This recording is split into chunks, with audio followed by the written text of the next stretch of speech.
Vladimir Cerrón es uno de los políticos peruanos con mayor arraigo dentro del panorama nacional e internacional.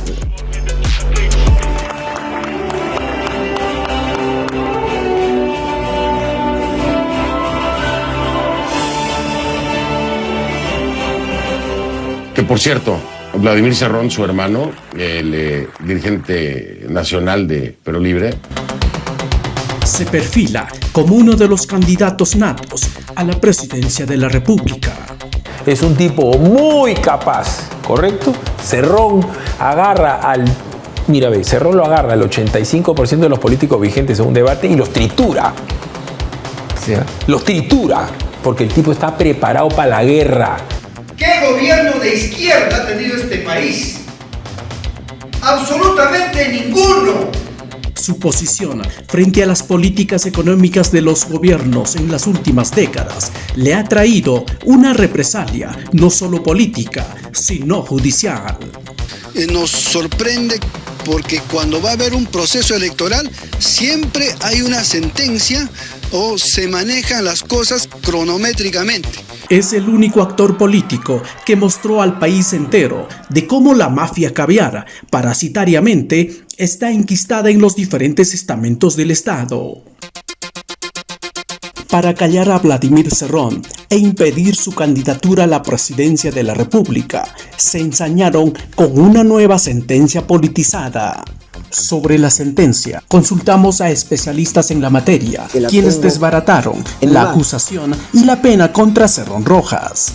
Que más tiene una motivación política este fallo judicial que jurídico. Duberly Rodríguez, expresidente de la Corte Suprema de Justicia. La sentencia condenatoria, desde mi punto de vista, ignora que el señor Cerrón Rojas, al firmar un memorando en septiembre del 2013 para que se inicien los trámites, eso lo consideran un indicio colusorio. Pero lo que no dice la sentencia es que el señor Cerrón Rojas no lo hizo por voluntad propia, sino que su iniciativa contó con el visto bueno, vale decir, con el acuerdo regional. El maestro y penalista Ciro Cancho expone. La Sala Penal de la Corte Superior de Justicia de Junín señala que el contrato se ha declarado nulo, pero la condición para el reconocimiento de perjuicios era cuando el contrato se resuelva y no cuando el contrato sea declarado nulo. No se ha resuelto. Solo había posibilidad de que el gobierno regional pueda responder a daños y perjuicios, etcétera, cuando el contrato se resuelva, no cuando se declare nulo. En este caso se declaró nulo. Eso es lo que no hablan los comentaristas de esta sentencia. Por su parte, el también penalista Luis Maigua afirma que en el juicio no se pudo comprobar que Vladimir Cerrón recibió dinero, menos que el gobierno regional pagó a la empresa contratista. ¿Se refiere que el señor Vladimir Cerrón recibió plata? ¿Plata de quién? ¿Se probó eso? No. ¿Se probó que el gobierno regional de Junín iba a entregar dinero? No, porque el proceso era autosostenible.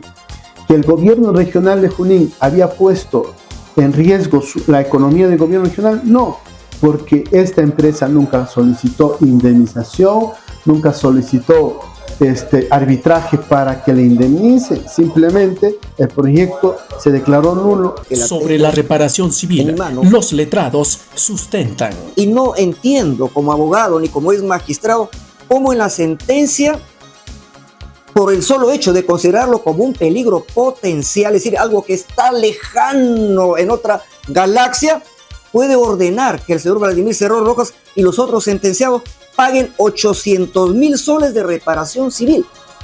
Suma totalmente desproporcionada, porque si el Estado no se perjudicó con un solo centavo, ¿cómo se va a sostener que hay un perjuicio patrimonial potencial lejano de 800,000 soles?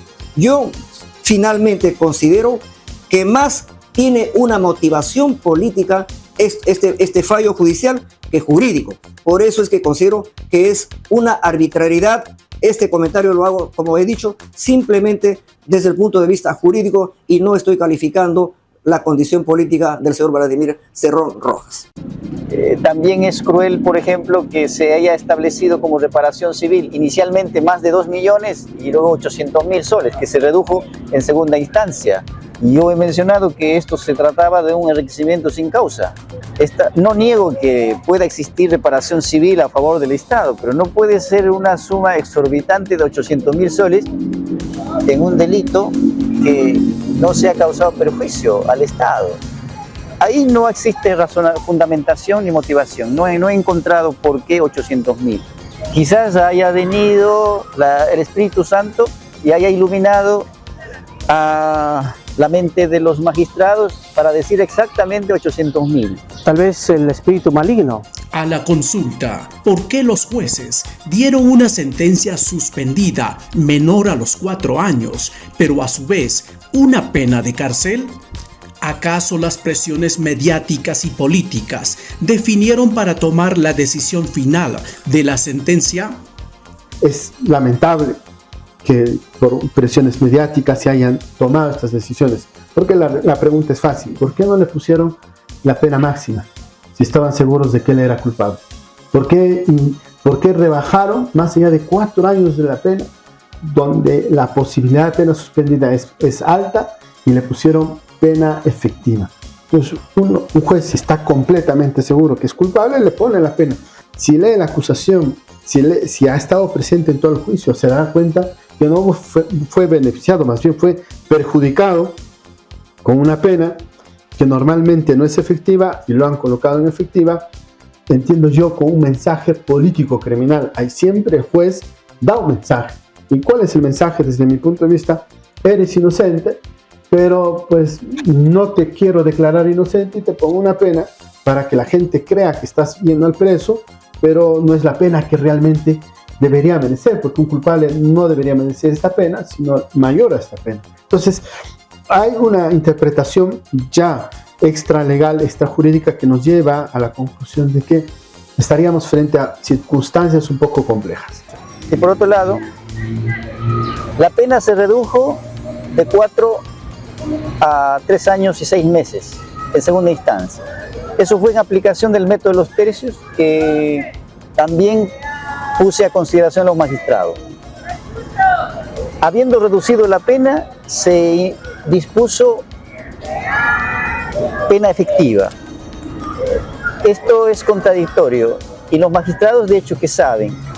Y para decir que penas de corta duración vamos a mandar a la cárcel, tiene que existir una motivación reforzada. ¿Por qué? Por razones de prevención general vamos a mandar a una persona por corto tiempo a la cárcel. Eso no se observa en la sentencia de segunda instancia, ni tampoco en la sentencia de primera instancia.